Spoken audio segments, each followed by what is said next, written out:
பிரியர் பேரு, குடிகாரனுக்கு பேரு மது பிரியரு, நகை திருடுறவனுக்கு பேரு நகை திருடர் கிடையாது, நகை எடை குறைபாட்டாளர், கொலகாரனுக்கு பேரு மக்கள் தொகை குறைபாட்டாளர். இப்படி நிறைய பேர் அனுதினமும் நிறைய திட்டங்கள் வச்சுக்கிட்டே இருக்கிறான். கிட்னி முறைகேடுங்க, கிட்னி திருட்டுங்க, கிட்னி திருட்டு இல்லைங்க, அதுக்கு பேரு கிட்னி முறைகேடு. யாரு பண்றா?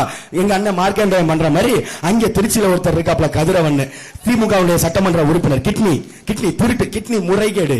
ஏன்டா கிட்னி திருட்டுக்கு முறைகேட்டுக்கு என்னடா வித்தியாசம்? திருட்டுன்னா தெரியாம எடுக்கிறதுங்க, இது கிட்னி திருட்டு கிடையாது, முறைகேடு. என்ன முறைகேடு? அவனை கூட்டிட்டு போய் அவன் மண்டைய கழுவி அவனுக்கு கொஞ்சம் சாராயத்தை அதை இதனை ஊத்தி வாங்கி தாரேன்னு ஏமாத்தி அவனுக்கு மயக்க மருந்த கொடுத்து வயிற்ற கிழிச்சு அப்புறம் தான் எடுத்திருக்கிறாங்க. முன்னும் யாருக்கும் தெரியாமலாம் உருவிட்டு போகலங்க. அதனால இது கிட்னி முறைகேடு.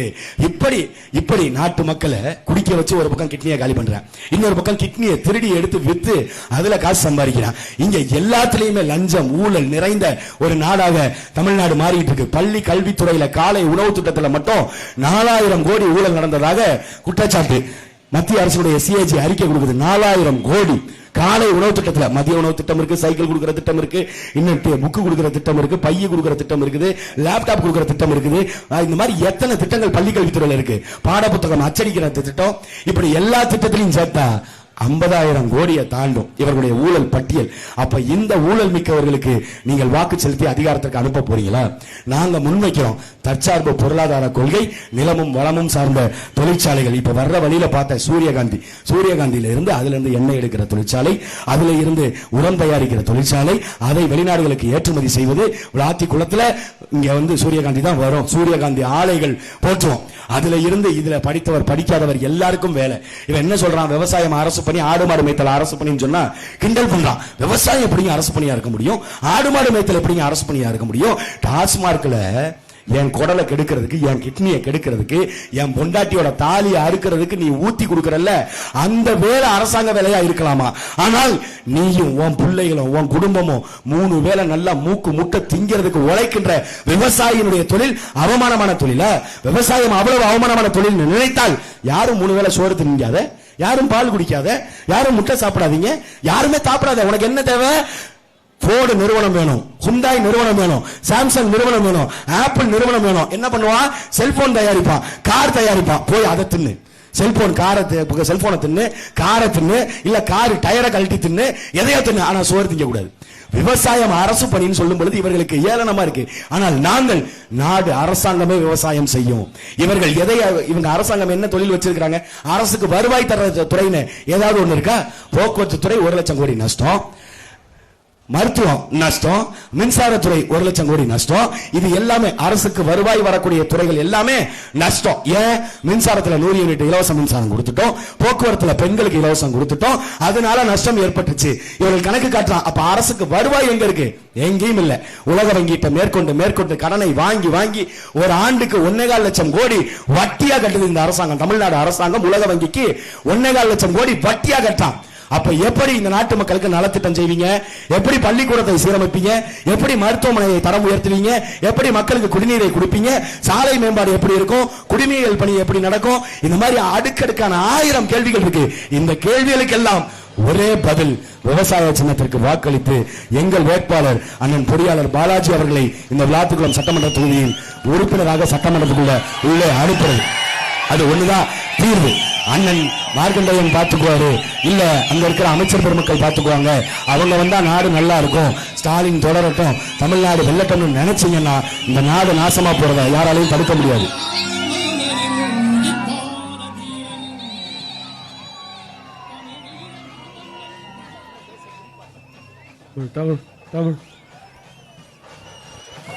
அப்ப மாற்றத்தை உங்களிடத்தில் இருந்து தொடங்குங்கள். இந்த விளாத்திக்குளம் சட்டமன்ற தொகுதியில் வாழுகின்ற எங்கள் அன்பு உறவுகள், ஏற்களத்தை ஏந்திய விவசாயிக்கு உங்கள் வாக்குகளை செலுத்தி எங்கள் அண்ணன் பொறியாளர் பாலாஜி அவர்களை சட்டமன்றத்துக்குள்ள உள்ள அனுப்பும் பொழுது சட்டமன்றத்தில் நாங்கள் எழுப்புகின்ற குரல் மக்கள் மன்றத்தில் ஒலிப்பதற்கு ஒரே வழி விவசாய சின்னத்திற்கு வாக்களித்து வெற்றி பெற வைப்பதுதான். இந்த வரலாற்று வாய்ப்பை யாரும் தவறவிட்டு விடாதீர்கள். வருவார்கள். 500 கொடுக்கிறேன், 1000 கொடுக்கிறேன், தோடு கொடுக்கிறேன், தொங்கட்டான் கொடுக்கிறேன், டிவி கொடுக்கிறேன், மிக்சி கொடுக்கிறேன், கிரைண்டர் கொடுக்கிறேன், 8000 கூப்பன் கொடுக்கிறேன், 10,000 தொகை கொடுக்கிறேன் சொல்வார்கள். இந்த 10,000 டிவி, மிக்சி, கிரைண்டர், ஆட்டோ இதெல்லாம் வைத்து நாம் ஒன்றும் செய்ய முடியாது. 3 வேளை உணவு வரணும்னா விவசாயி வாழணும். விவசாயி பாம்பு கறி தின்னு, எலிக்கறி தின்னு, மனித மலம் தின்னு, மனித சிறுநீர் குடித்து சாகின்ற நிலைமையில் இந்த தேசம் வைத்திருக்கிறது. அந்த விவசாயியை வாழ வைப்பதற்கு விவசாயிக்கு வாய்ப்பை தாருங்கள். ஏற்கனவே ஏந்திய விவசாய சின்னத்தில் வாக்களித்து வெற்றி பெற செய்யுங்கள். கட்டாயம் உங்களுக்கான மாற்றம் நிகழும். மாற்றம் நிகழும். நீங்க 60 ஆண்டுகளா போட்டுட்டீங்க, திமுகவுக்கு போட்டுட்டீங்க, வாழ்ந்து பார்த்துட்டீங்க. அதிமுகவுக்கு ஓட்டு போட்டுட்டீங்க, அவருடைய ஆட்சி காலத்திலையும் வாழ்ந்து பார்த்துட்டீங்க. உங்கள் பிள்ளைகள், உங்களிடத்திலிருந்து வந்தவர்கள் எங்களுக்கு இந்த வாய்ப்பை கொடுங்க. 5 ஆண்டு காலம் இந்த நிலத்தை மொத்தமா நாங்க மாத்திரமா இல்லையான்னு பாருங்க. இன்னைக்கு இங்க சுற்றுச்சூழல் கெட்டு போயிருக்குது. பசுமை நிற அந்த பகுதிகள் எதுவுமே இல்ல. நாங்கள் 5 ஆண்டு காலம் ஆட்சி முடியும் பொழுது பச்சை போர்வையால் தமிழ்நாட்டை மொத்தமா மூடிடுவோம். எங்கு பார்த்தாலும் பச்சை பசேர்னு இருக்கிறதுக்கு ஒரே வழி ஏரி, குளங்கள், கம்மாய்களை தூர்வாருவது, அதை பராமரிப்பது. ஆனால் இந்த தொகுதியில் என்ன நடக்குது? ஏரி, குளங்களை, கம்மாய்களை ஆட்டையை போட்டு அதுல தனியா பிளாட் போட்டு வித்துக்கிட்டு இருக்காங்க. அதை மாற்றுவதற்கு உங்களுக்கு ஒரே வாய்ப்பு ஏற்கனவே இந்திய விவசாய சின்னம் தான். இப்படி எல்லா பிரச்சனையும் இருக்கு. நிலத்தடி நீர் இல்ல, விவசாயம் இல்ல, வேலை இல்ல, மாணவர்களுக்கு கல்வி இல்ல. எல்லா பிரச்சனைக்கும் ஒரே தீர்வு தான் ஏப்ரல் 23. இப்ப நான் பேசும்போது நிறைய திமுக காரங்க நின்று கேட்டுட்டு இருந்தீங்க, அதிமுக காரங்க நின்றுட்டு இருந்தீங்க. உங்களுக்கு கோவம் வருதா? எடப்பாடி பழனிசாமியை திட்டுறேன் கோவம் வருதா? ஸ்டாலினை திட்டுறேன் கோவம் வருதா? கருணாநிதியை திட்டுறேன் கோவம் வருதா? என்ன அடிக்கணும்னு தோணுதா? ஏப்ரல் 23 நேரா போங்க வாக்ககத்துக்கு. இந்த சரவணங்கிற பையன் என்னென்னலாம் பேசலாம். இந்த அடிக்கிறேன் விவசாயி சின்ன இருக்கும், எங்க சின்ன இருக்கும், அதுல ஒரே ஒரு குத்து அப்படி நறுக்குன்னு குத்திட்டு நீ பாட்டு வெளில போயிருங்க. என்னை அடிக்கிறேன் நினைச்சா அங்க போய் அடிச்சுக்க, பிரச்சனையே இல்ல, நான் வாங்கிக்கிறேன். நீ எவ்வளவு அடிச்சாலும் வாங்கிக்கிறேன், தாங்கிக்கிறேன்.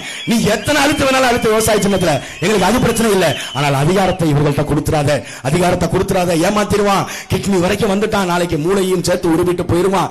மூளையை மழுங்கடிக்கின்ற டாஸ்மார்க் திட்டத்தை கொடுத்த இவர்களுக்கு வாக்களித்து வெற்றி பெற செய்தால் வாழ்க்கை முன்னேறாது. வாழ்க்கை முன்னேற வேண்டும் என்றால் விவசாயத்தை முன்னேற்றுங்கள். விவசாயத்தை முன்னேற்ற வேண்டும் என்றால் விவசாயிக்கு வாக்களியுங்கள். கட்டாயம் நல்லது நடக்கும். நன்றி, வணக்கம். நாம் தமிழர், நாமே தமிழர். தமிழ் தேசிய இனத்தின் ஒற்றை நம்பிக்கை அண்ணன் செந்தமிழன் சீமான் அவர்கள் உங்களோடு.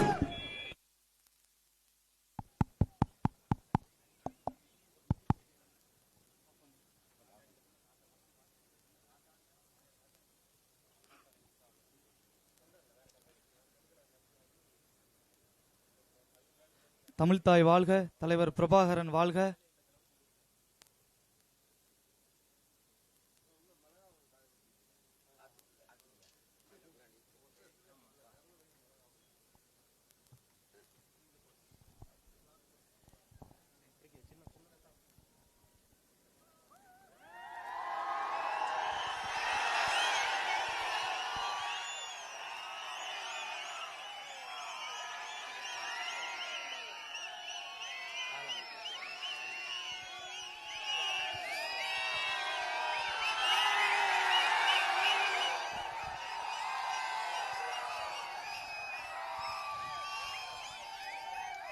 எங்களின் உயிரோடும் உணர்வோடும் கலந்து வாழுகின்ற என் அன்பு சொந்தங்கள் அனைவருக்கும் வணக்கம். உங்கள் பிள்ளைகள் எங்களை பாருங்கள். நீண்ட தூரம் வருகிறோம்.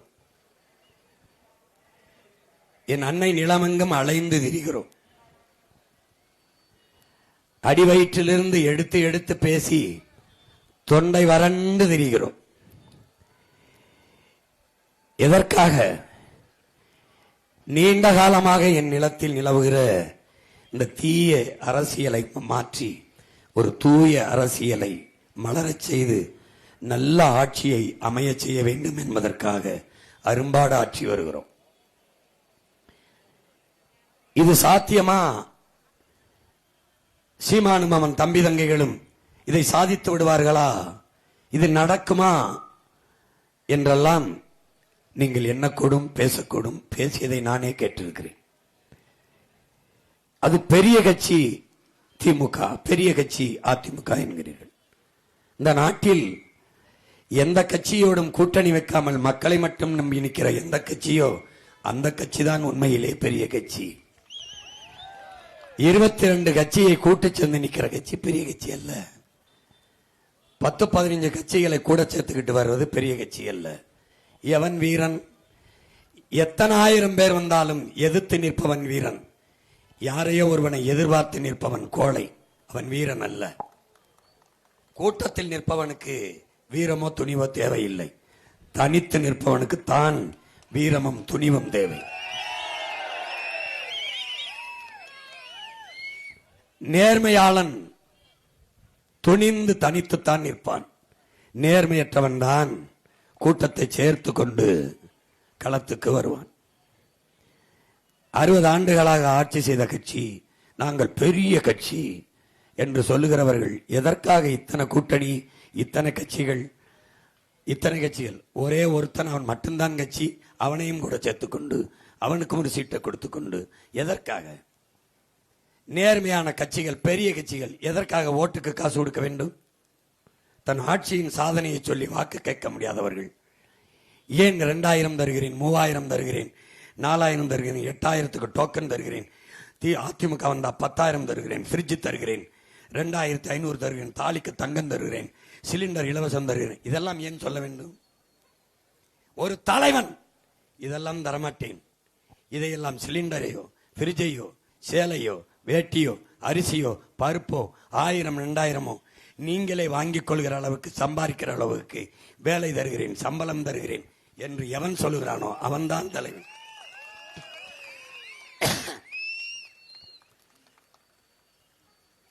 ஒவ்வொரு தடவை தேர்தலில் வரும்போதெல்லாம் இந்த இலவச வெற்று அறிவிப்புகளை கொடுத்து கொண்டே இருக்கிறார்களே, இதுதான் வளர்ச்சியா? இதற்கு பேர் தான் ஆட்சியா? இது படித்தவர்கள் வாழ்கிற சமூகம் தானே? முன்பெல்லாம் தொலைத்தொடர்பு இல்லை, செய்தி தொடர்பு இல்லை. இப்போது உலகம் உங்க உள்ள கையில் இருக்கிறது. ஒவ்வொருத்தர் கையிலும் ஊடகம் இருக்கிறது. எல்லார் கையிலும் தொலைக்காட்சி இருக்கிறது, வலை தொலைக்காட்சி இருக்கு, தொலைக்காட்சி இருக்கிறது. அடுத்த நொடி அமெரிக்கா என்றால் கையில் வரும், ஆஸ்திரேலியா என்றால் கையில் வரும், பிரான்ஸ் என்றால் கையில் வரும், எல்லாம் இருக்கு. பாருங்களேன், உலக நாடுகள் இப்படித்தானே. ரொம்ப தூரம் போய் வேணா, இந்த கேரளாவில் நேற்று தேர்தல் முடிஞ்சிருக்கு. இப்படிதான் ஓட்டு காசு கொடுத்தானா? இப்படிதான் வந்தா 2000 தரேன்னு சொன்னானா? இப்படிதான் நான் வந்தா மிக்சி கிரைண்டர் தரேன் என்னன்னா? இல்லை இப்படிதான் வாக்குக்கு காசு கொடுத்தானா? ஏன்? அங்கேயும் படிச்சவன் இருக்கான், இங்கேயும் தான் படிச்சவன் இருக்கான். அங்க படிச்சவன் சிந்திக்கிறான், நமக்கு என்னாச்சு? என்னாச்சு? நமக்கு மூளை இருக்கா? வறுத்து சாப்பிட்டோமா? எத்தனை காலத்துக்கு இப்படி ஏமாத்துவான்? நம்ம ஏமாந்துக்கிட்டே போவோம். நம்ம தாத்தா பட்டுக்கோட்டை பாடினது ஞாபகம் இல்லையா? ஏமாறுகிறவன் இருக்கிற வரை ஏமாத்துகிறவன் இருந்து கொண்டே இருப்பான். அப்ப நம்ம என்ன செய்யணும்? நாங்கள் ஏமாறவும் மாட்டோம், யாரையும் ஏமாற்றவும் மாட்டோம், எங்களை ஏமாத்த விடவும் மாட்டோம் என்கிற முடிவை நாம் எடுக்கணும். வாக்குக்கு காசு கொடுக்கிற போது அந்த இடத்திலே நம் போராடி பெற்ற சுதந்திரமும் நாம் உருவாக்கிய ஜனநாயகமும் செத்து விடுகிறது என்பது படித்தவர்களுக்கு தெரியவில்லையா? மக்களுக்கான சேவை என்பது இறந்து அந்த முதலீட்டாளன், அந்த வாக்குக்கு காசு கொடுக்கிற வேட்பாளனின் லாப தேவை வந்து விடுகிறது என்பது உங்களுக்கு தெரியவில்லையா? பலமுறை என் தம்பி பாலாஜி இந்த விளாத்திகுளம் தொகுதியிலே போட்டியிட்டான். ஆனால் நீங்கள் எங்களை வெற்றி பெற செய்யவில்லை, நீங்கள் தோற்கடித்து விட்டீர்கள் என்று துவண்டு போய்விட்டானா? துவண்டு போய்விட்டானா? திரும்ப திரும்ப களத்துக்கு வருகிறானே, ஏன்?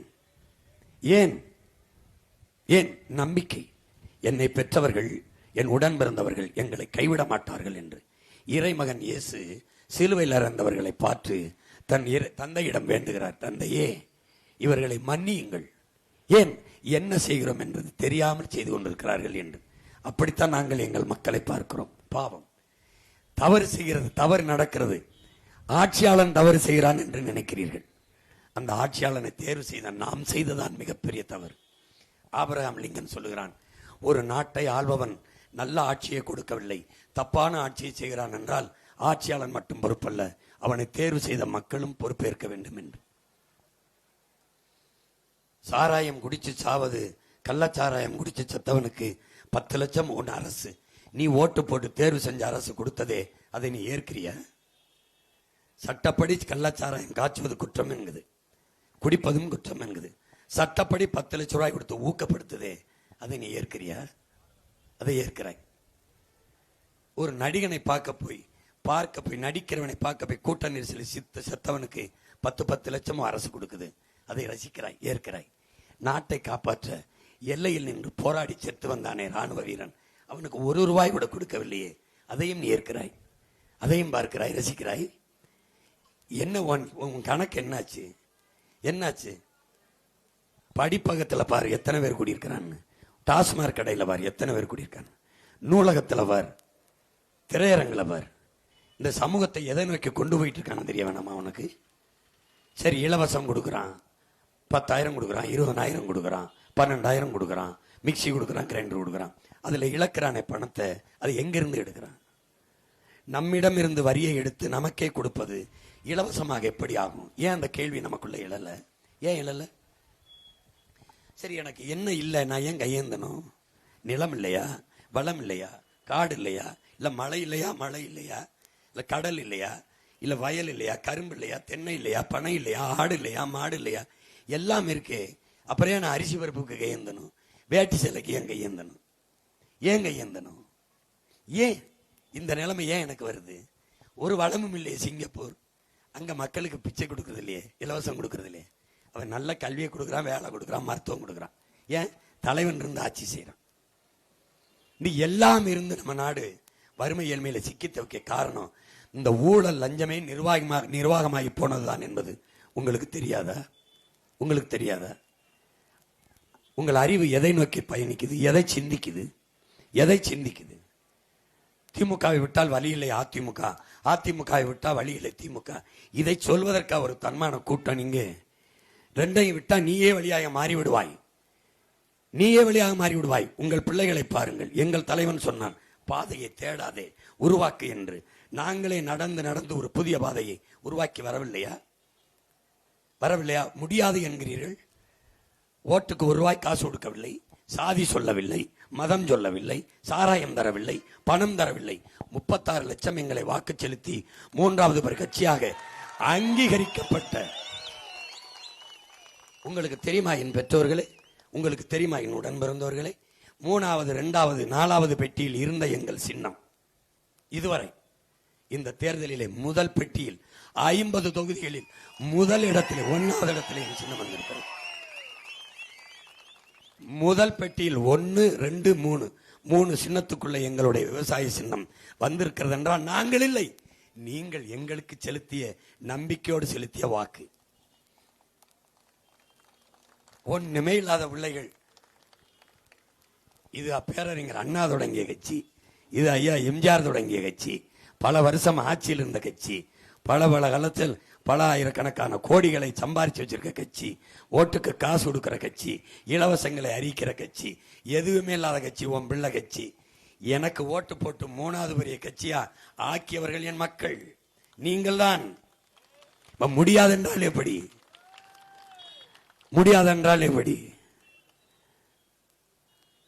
தேம்பாவணி என்ற நூல்லே வீரமாமுனிவர் எழுதியிருக்கிறார். கோலியாத்துங்கிற ஒரு பெரிய பூதத்தை தாவீதுங்கிற ஒரு சின்ன பையன் ஒண்டிவில்ல களிமண் உருண்டை உருட்டி நெத்தி போட்டில் அடிச்சு வீழ்த்திடுவான். அப்படித்தான் இந்த திராவிட பூதங்களை திமுக அதிமுகவை உங்க மையம் ஒரே அடியா நெத்தி போட்டில் அடிச்சு வீழ்த்துவேன். உங்களால முடியும். மாற்றத்தை நம்மிலிருந்து தொடங்கணும். நம்மளால முடியும். முடியாதுன்னு நினைக்காதீங்க. எது ஒன்று முடியும் என்பதிலிருந்து தொடங்கினது இல்லை.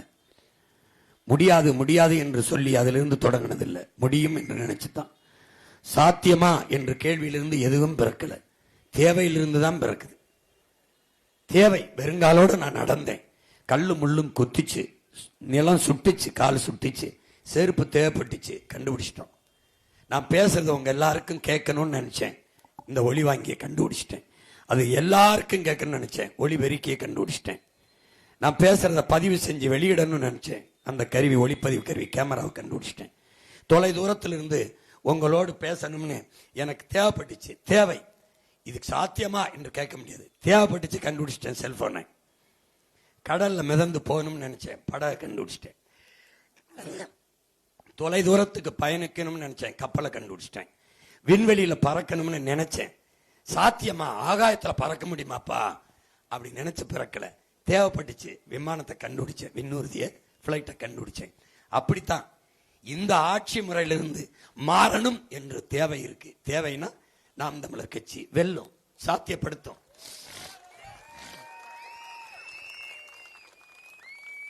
எது ஊழல் லஞ்சமாக நிர்வாகம் இருக்கு ரெண்டு கட்சிக்கும். உண்மை நேர்மையாக நிர்வாகம் வரணும்னு நினைக்கிறோம் நாங்க. எது தேவைன்னு பார்த்து வாக்கு செலுத்துங்க. வாக்குக்கு காசு, பணத்துக்கு வாக்கு, நம்ம இனத்துக்கு தூக்கு, நோட்டுக்கு ஓட்டு, நாட்டுக்கு வேட்டு. நாங்க சொல்றோம், நான் வாக்குக்கு காசு தரமாட்டேன். ஏன்? எனக்கு உன் வாக்கை பத்தி கவலை இல்லை.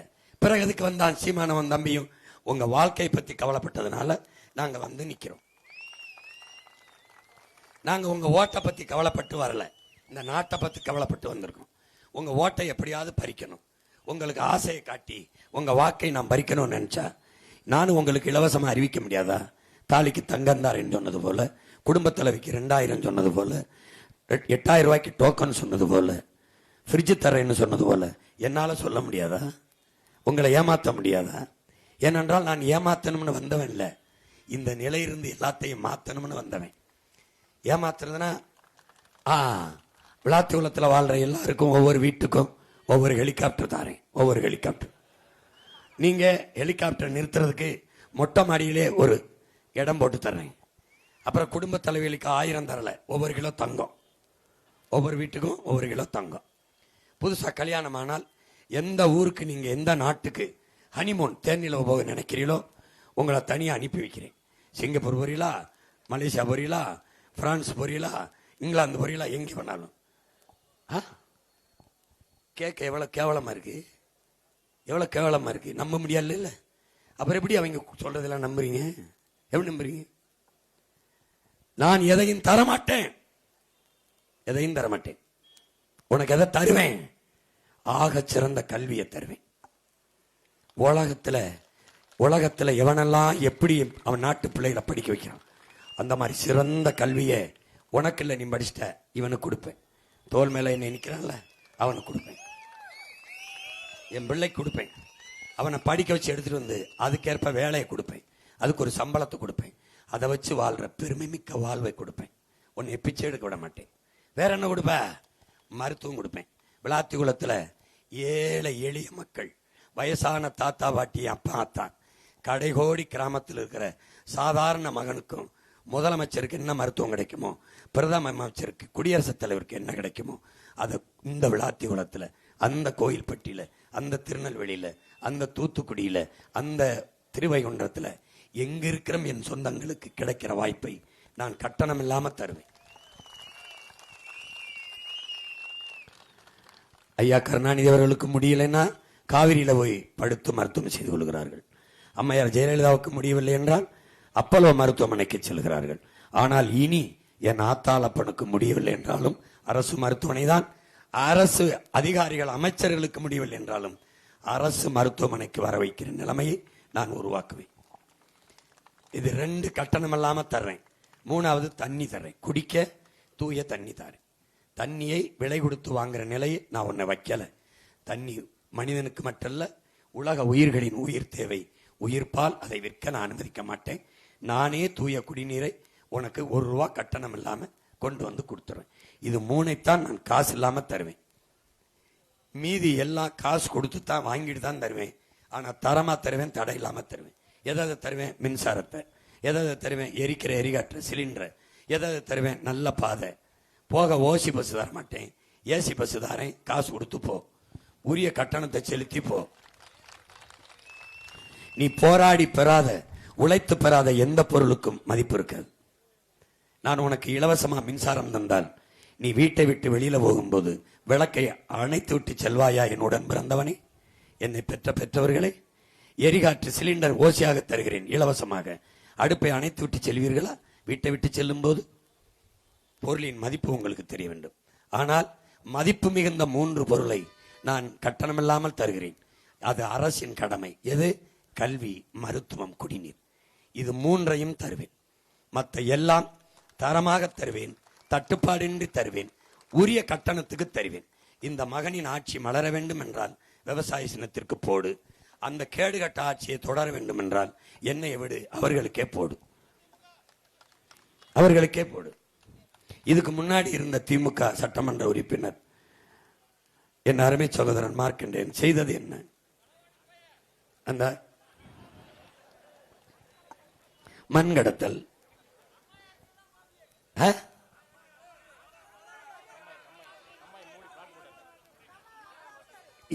இவ்வளவு குற்றச்சாட்டு இருக்கு. மறுபடியும் நீ ஓட்ட போட்டினா நான் ஒன்னும் செய்ய முடியாது.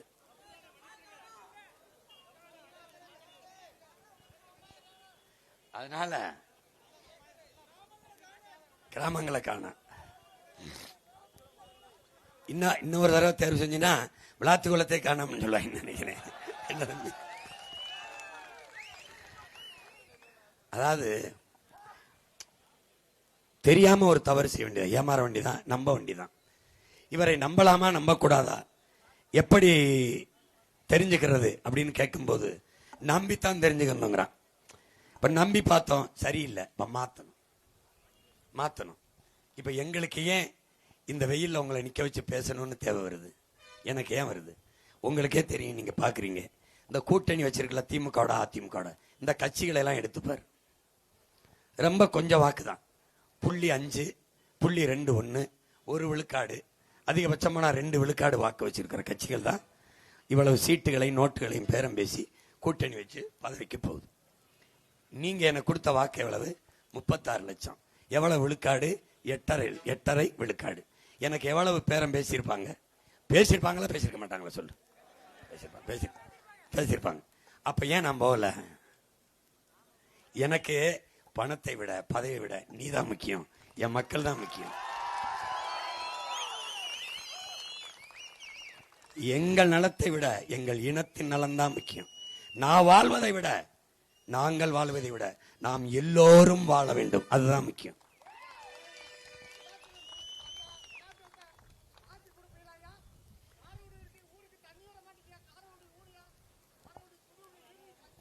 சொல்றா தண்ணி குடிக்கடா, உறுதியா கொடுப்போம்.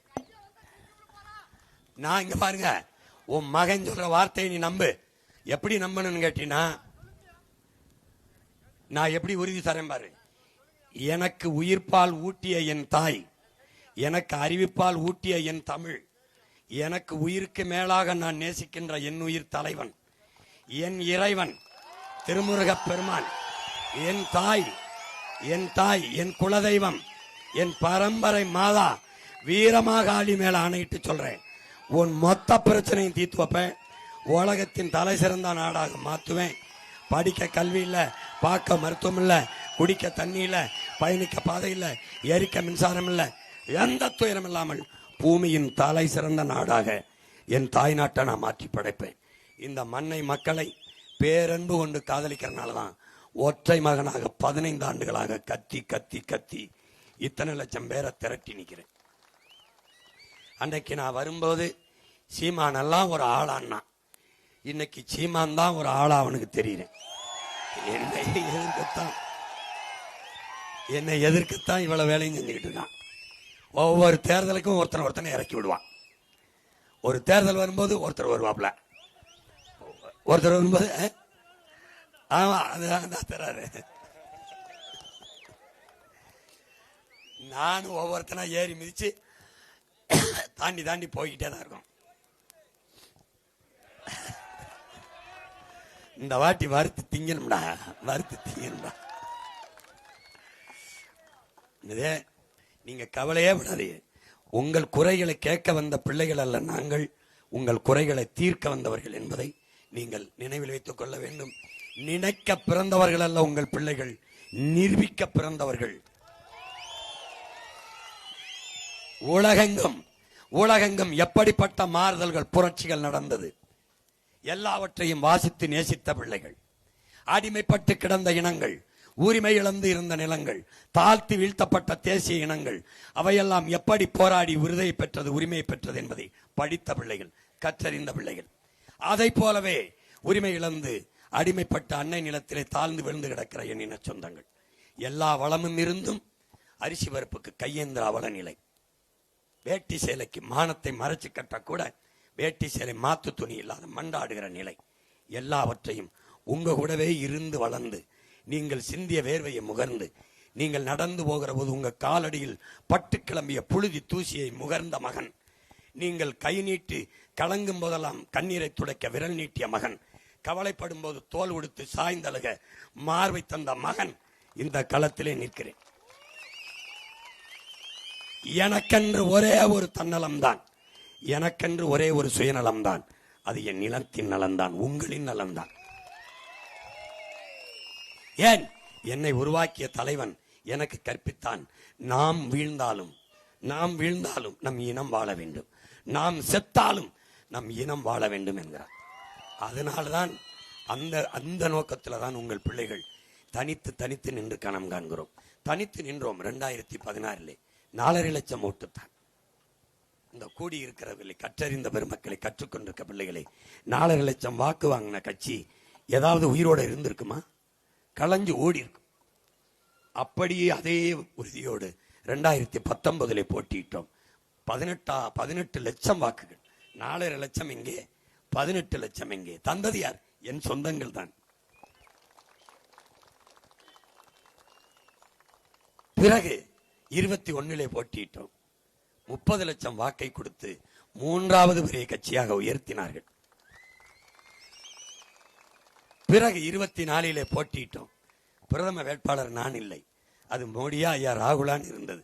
அதில் உங்கள் மகனை தேடி 36 லட்சம் வாக்கை வாங்கி தமிழ்நாட்டில் ஒரு மாநில கட்சி தனித்து நின்று அங்கீகாரம் பெற்ற கட்சி என்ற உயரத்திற்கு கொண்டு வந்தது என் மக்கள். அதனாலேயே இன்று வாக்கு பெட்டியில் முதல் இடத்திலே விவசாயி, 2வது இடத்தில் விவசாயி, 3வது இடத்தில், இந்த 3ல் ஒரு இடத்தில் உங்கள் சின்னம் விவசாயி இருக்குதென்றால் இந்த மகனின் வெற்றி அல்ல, என் தம்பி பாலாஜியின் வெற்றி அல்ல, உங்களின் வெற்றி, உங்களின் வாக்கு. இம்முறை 3வது பெரிய கட்சியாக இருக்கிற உங்க பிள்ளைகளின் கட்சி, இதுவரை இருக்கிற கட்சி, இம்முறை 1வது பெரிய கட்சியாக வர வைக்க உங்களால் முடியாதா? முடியும். உங்கள் ஒற்றை விரலால் முடியும். இந்த அநீதியான அக்கிரமமான ஆட்சிக்கு முடிவு கட்ட நம்மால் முடியும். வாக்கு செலுத்த போகும்போது என்னை பெற்றவர்களே, என் பேரன்பு மிக்க பெரியோர்களே, உயிரினும் எளிய என் உடன் பிறந்தார்களே, ரஷ்யாவில் இருந்து உக்ரைன்கிற நாடு பிரிஞ்சது. லாட்வியா, உக்ரைன், பல நாடுகள். அந்த நாட்டில் ஒன்று உக்ரைன். அண்மையிலே போர் ரஷ்யாவுக்கும் உக்ரைனுக்கு நடந்தது, நீங்கள் பார்த்திருப்பீர்கள். அந்த உக்ரைன் நாட்டு அதிபர் பிரதமர் செலன்ஸ்கி பிரதமரானவுடன் அரசு அலுவலகங்களில் இருந்த தன் படத்தை எல்லாம் எடுத்து விடுங்கள் என்று விட்டார். பிரதமர் படம், முதலமைச்சர் படம் எல்லாம் நம்ம மாட்டுகிற மாதிரி என் படத்தை எடுத்துருங்கள், மாட்டாதீர்கள். நான் ஒரு குறியீடோ, நான் ஒரு அடையாளமோ அல்ல. I am not icon and identity, எடுத்துருங்க என்று சொல்லிவிட்டார். எடுத்துவிட்டு அரசு அலுவலகங்களில் வேலை பார்க்கிற அதிகாரிகளுக்கு சொல்லுகிறார், உங்கள் நாற்காலிக்கு எதிரே, உங்கள் மேசைக்கு எதிரே உங்கள் குழந்தைகளின் படத்தை, உங்கள் பிள்ளைகளின் படத்தை மாட்டுங்கள். உங்களிடத்தில் கையெழுத்துக்காக ஏதாவது ஒரு கோப்பு, ஒரு ஃபைல் வருதென்றால் அதில் கையெழுத்து போடுவதற்கு முன்பு உங்கள் பிள்ளைகளின் முகத்தை ஒரு தடவை பாருங்கள். அந்த பிள்ளைகளின் எதிர்காலத்துக்கு உங்கள் கையெழுத்து உதவும் என்றால் போடுங்கள், இல்லை என்றால் அந்த ஃபைலை தூக்கி தூர போடுங்கள் என்று சொல்லிவிட்டு போய்விட்டார். இப்போது என் அன்பு சொந்தங்களிடத்திலே அதே கருத்தை உங்கள் மகன் வலியுறுத்துகிறேன். நீங்கள் சாப்பிட்டு விட்டுத்தான் ஓட்டு போட போவீர்கள். எப்படி பார்த்தாலும் சாப்பிடும்போது ஏன் நாம் குனிந்து சாப்பிடுகிறோம்? உணவை தந்த உழவனுக்கு, விவசாயிக்கு நன்றி என்று சொல்வதற்காகத்தான் குனிந்து சாப்பிடுகிறோம். அந்த தட்டிலே உங்களால் யோசிச்சு பாருங்கள், செல்போன் இல்லாமல் நம்மளால் வாழ்ந்து விட முடியும், கார் இல்லாமல் வாழ்ந்துடலாம், டிவி ஃப்ரிட்ஜ் இல்லாமல் வாழ்ந்துடலாம், ஏசி இல்லாமல் வாழ்ந்துடலாம். ஆனால் சோறும் நீரும் இல்லாமல் வாழ முடியாது. அதை தருபவன் யார் என்று யோசித்து பாருங்கள். தட்டிலே இட்லியோ, தோசையோ, பொங்கலோ, பூரியோ, அல்ல பழைய சோறோ ஏதோ ஒன்று இருக்கிறது. பாருங்கள், தட்டுக்கு இந்த உணவு எப்படி வந்தது என்று கேளுங்கள். கடையிலிருந்து தான் அரிசியை வாங்கினீர்கள், உளுந்தை வாங்கினீர்கள். கடைக்கு யார் கொண்டு போய் கொடுத்தது என்று பாருங்கள். அது இந்த விவசாயி தான், இவன் தான் கொடுத்தான். எங்க ஐயா எடப்பாடி உங்களுக்கு ஃப்ரிட்ஜ் கொடுப்பார், அதில் எதை வைப்பீர்கள்? அதை யார் கொடுப்பா? விவசாயி. மிக்சி கொடுப்பார்கள், அதை எதை போட்டு அரைப்பீர்கள்? மிளகாயை, மஞ்சளை, மல்லியை யார் தருவார்? நம்ம அப்ப விவசாயி தான் தருவான். கிரைண்டர் தருவார்கள், அரிசியை, உளுந்தை அரைப்பீர்கள், யார் தருவா? விவசாயி தான் தருவான். அதை நினைவு கூர்ந்து இந்த சாப்பிடுவதற்கு முன்பு நன்றி என்கிறதை நெஞ்சில் எண்ணத்தில் கொண்டு உங்களுடைய வாக்ககத்துக்கு போங்கள். விளாத்திகுளத்திலே ஓட்டு போட போகும்போது என் சொந்தங்கள், இந்த மகன் சொல்வதற்காக உப்பிட்டவரை உள்ளளவும் நினை என்றால் உணவிட்டவரை உயிராக நினையுங்கள். ஒரு தடவை நினையுங்கள். விவசாயியை ஒரு தடவை நினையுங்கள். போங்கள், போய் பெட்டியை பாருங்கள். முதல் பெட்டியிலே கலப்பையோடு இந்த விவசாயி நிப்பான், அவனை பாருங்கள். நீங்கள் எண்ணத்தில் கொண்டு போன நன்றி என்ற எண்ணத்தில் கொண்டு போனவன் என் சின்னத்தில் அந்த விவசாயி இருப்பான். பாருங்கள், எந்த சின்னத்திற்கு வாக்கு செலுத்தினால் உங்கள் பிள்ளைகளுக்கு நல்ல கல்வி கிடைக்கும். கண்ணை மூடி உங்கள் பேரம்பேத்திகள் பிள்ளைகள் முகத்தை நினையுங்கள். எந்த சின்னத்திற்கு வாக்கு செலுத்தினால் அவர்களுக்கு நல்ல எதிர்காலம் இருக்கும். செலன்ஸ்கி சொன்னதையே உங்கள் மகன் சீமான் சொல்றேன்.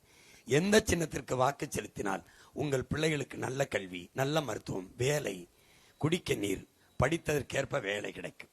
உங்கள் பள்ளிக்கு, கல்லூரிக்கு, பணிக்கு செல்கிற உங்கள் பெண் பிள்ளைகள் யாரிடத்தில் எந்த சின்னத்திற்கு வாக்கு செலுத்தினால் பத்திரமாக திரும்பி வருவார்கள். படித்தவன் படிக்காதவன் அனைவருக்கும் எந்த சின்னத்திற்கு வாக்கு செலுத்தினால் வேலை கிடைக்கும். சீமான் எப்படி கொடுப்பான்? விளாத்திகுளத்திலே அரசாங்க வேலை கொடுப்பான். எப்படி கொடுப்பான்? நீங்கள் காற்றாலைக்கு கொடுத்திருக்கிற இடம், அந்த இடத்தை எல்லாம் குத்தகைக்கு வாங்கி மக்களிடம் வாங்கி பல்லாயிரக்கணக்கான ஏக்கரில் மாட்டுப்பண்ணை வைத்து மாட்டிலிருந்து பால் எடுத்து, தயிர் எடுத்து, மோர் எடுத்து, வெண்ணெய் எடுத்து, நெய் எடுத்து, மாட்டுக்கறியை உலக நாடுகளுக்கு, பாலை உலக நாடுகளுக்கு ஏற்றுமை செய்து அந்த பண்ணையிலே படித்தவன் படிக்காதவன் அனைவருக்கும் அரசாங்க வேலையை விளாத்திகுளத்திலே வைத்துக் கொடுப்பேன். நீ சென்னைக்கோ திருச்சிக்கோ வேற நாட்டுக்கோ செல்ல வேண்டியதில்லை. பல்லாயிரக்கணத்தில் கரும்பை விளை வைப்பேன். கரும்பிலிருந்து எத்தனால் பெட்ரோல் தயாரிக்கிறது, சர்க்கரை தயாரிக்கிறது, சாப்பிடுற தட்டு தயாரிக்கிறது, தாள் தயாரிக்கிறது, ஏகப்பட்ட தொழிற்சாலைகளை நிறுவி வாழ்விடத்திலே உனக்கு அரசு வேலையை இந்த மகன் தருவேன்.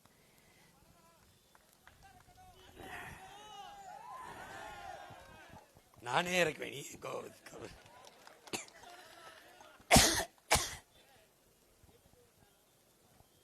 கட்டாயம் கொடுப்பேன்.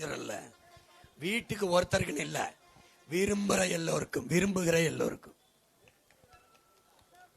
திரும்ப திரும்ப சொல்றேன், நீங்க கேட்கல. எல்லாருக்கும் வேலைன்னா வீட்டுல ஏன் அம்மா அப்பா அண்ணன் தம்பிக்கெல்லாம் கொடுத்தா வேணான்றீங்கள? எல்லாருக்கும், எல்லாருக்கும். வீட்டுக்கு ஒருத்தருக்கா? வீட்டுக்கு 3 பேருக்கு கொடுக்குறேன். போதுமா? போதுமா? அவர் வீரன்ல, வீராதி வீரன்.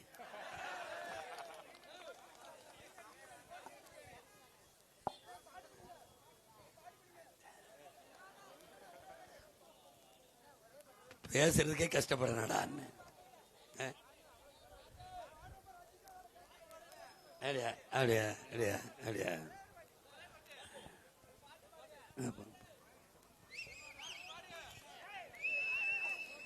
ஓட்டு போட போற ஒண்ணு, ஓட்டு போட போற ஒண்ணு ஒதுங்கி நிக்காத, கண்ட கண்ட சின்னங்கண்டு கலங்கி நிக்காத.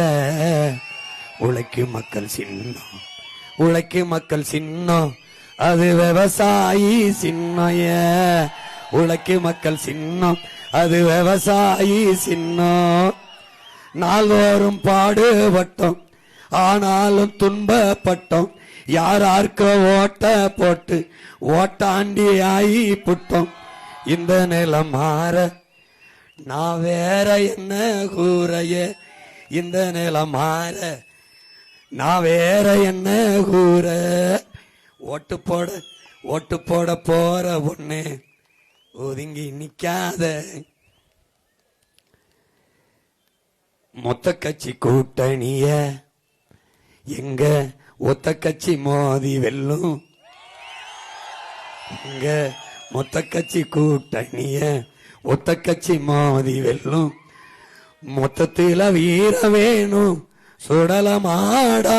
இந்த வித்தைகளை கத்துக்காம, சத்தியத்தை ஒத்துக்காம, கத்துனா போனதெல்லாம் கிடைக்குமாடா தம்பி. கத்துனா போனதெல்லாம் கிடைக்குமாடா. கவனத்தில் வச்சுக்கிட்டு இந்த தேர்தலில் வாக்கு செலுத்து. தொடர்ந்து 20 நாளா பேசி பேசி நெஞ்சு வறண்டு தொண்டை வறண்டு உனக்கிட்ட கத்திக்கிட்டு நிக்கிறேன்னா எனக்கென்று ஒரு தேவையில்லை, எனக்கென்று தேவையில்லை. எனக்கு காடு இருக்கு, நிலம் இருக்கு, போய் உழுது உழைச்சிருவேன். ஆனால் உன்னை இப்படி விட்டுட்டு போக முடியாது. உனக்கு பின்னாடி வர நம்ம பிள்ளை இட்டில விட்டுட்டு போக முடியாது. என் பச்சை பச்சை பிள்ளைய கையை பிடிச்சி பெரியப்பா எங்களுக்காவது ஜெயிச்சிருனா அந்த கண்ணீரோடு நின்ன என் பிள்ளைகளுக்காக தான் வெயில இருந்து கத்திக்கிட்டு இருக்கேன். பார்த்துக்க, முடிவெட்டின காசை சேர்த்து சேர்த்து என் தம்பி தேர்தல் செலவுக்கு எனக்கு கொடுக்குறான். அவனுக்காகவாது இந்த மகன் முடிசூரணும்னு நினைக்கிறேன். தயவு செய்து புரிதல் வேலையை செய், வேலையை செய். எப்பாடு பட்டாவது நம்ம வென்றாகணும். இந்த நாட்டையும் மக்களையும் காப்பாத்தி ஆகணும். உன் காட்டை, உன் மலையை, உன் ஆரிய, உன் ஆர்விய, உன் ஆற, உன் நிலத்தை வளத்தை காப்பாற்றி தோல் மேலே உட்கார்ந்துருந்த என் பிள்ளைகிட்ட ஒப்படைச்சிட்டு போகணும். பொறுப்பை உணர்ந்து விளாத்திகுளம் தொகுதியில் எல்லாரும் புதுசு இல்லை, எல்லாரும் வென்றிருக்காங்க, வென்றிருக்காங்க. அதிமுக வெல்வது ஒரு செய்தி, ஒரு செய்தி. என் தம்பி பாலாஜி வெல்வது வரலாற்றில் புரட்சி, காலத்தில் பெரிய சாதனை, பெரிய சாதனை. ஒரு எளிய மகன், மந்திரி மகனோ, அமைச்சர் மகனோ, சட்டமன்ற உறுப்பினர் மகனோ, பாராளுமன்ற உறுப்பினர் மகனோ இல்ல, சாதாரண பாமரன் மகன் ஓட்டுக்கு ₹1 கொடுக்காம இலவச அறிவிப்பு இல்லாமல் நின்றார்கள். மக்களை நம்பி நின்றார்கள், வென்றார்கள் அந்த பிள்ளைகள் என்று வரலாற்று பதிவை, வரலாற்று சிறப்புமிக்க விளாத்திகுளத்தில் இருந்து என் அன்பு சொந்தங்கள் எழுதுங்கள். உங்கள் ஒற்றை விரலால் உலகம் திரும்பி பார்க்கிற மாறுதலை செய்ய முடியும். விவசாயி சின்னத்திற்கு அழுத்தி இந்த தீ அரசியலுக்கு தீ வச்சு கொளுத்தி நாட்டிற்கு நல்ல ஆட்சியை மலரச் செய்யுங்கள். புரட்சி எப்போதும் வெல்லும், நம் வெற்றி அதை சொல்லும். இலக்கு ஒன்றுதான், இனத்தின் விடுதலை. இனம் ஒன்றாவும், இலக்கை வென்றாவும். தமிழ்தாய் வாழ்க, தலைவர் பிரபாகரன் வாழ்க, என் தம்பி பாலாஜி விளாத்திகுளத்தில் வெல்க. விவசாய சின்னத்திற்கு வாக்களிப்போம், வருங்கால தலைமுறைக்கு வாழ்வளிப்போம் என்ற உறுதியை ஏற்போம். என்னுயிர் சொந்தங்களே, நன்றி, வணக்கம். நாம் தமிழர்.